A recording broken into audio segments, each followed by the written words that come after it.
but I'm here to tell you there's nothing to worry about. You'll do fine. So let's just focus on getting you through your first week. Let's see, there's an introductory greeting from the company I'm supposed to read. It's kind of a legal thing, you know. Welcome to Freddy Fazbear's Pizza, a magical place for kids and grown-ups alike, where fantasy and fun come to life.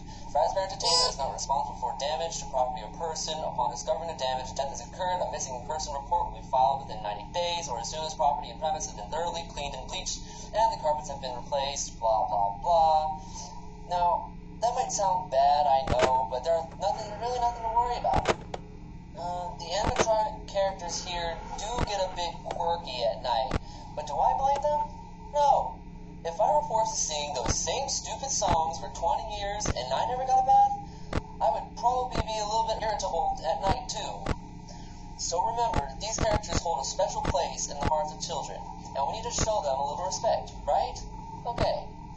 So just be aware, the characters do tend to wander a bit. It's like some kind of free roaming mode. Something about their servos locking up, and they get turned off for too long. They used to be able to walk around during the day too, but then was this bite of 87. Yeah, it's amazing the human body can live without the frontal lobe.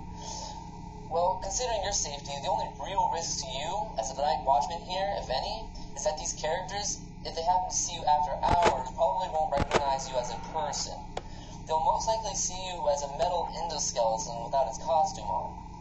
Now, since that's against the rules here at Freddy Fazbear's Pizza, they'll probably try to forcefully stuff you inside of Freddy Fazbear's suit. Now, that wouldn't be so bad if the suits themselves weren't filled with crossbeams, wires, animatronic devices, especially around the facial area. So you can imagine having your head forcibly pressed inside one of those would cause a bit of discomfort and death. But the only parts that you see the light of day again will be your eyeballs and teeth that pop out in front of the mask. Yeah, they don't tell you these things when you first sign up. But hey, your first week should be a breeze. I'll chat with you tomorrow. Check the cameras, and remember to close the door only when it's absolutely necessary. You have to conserve power. Alright, good night.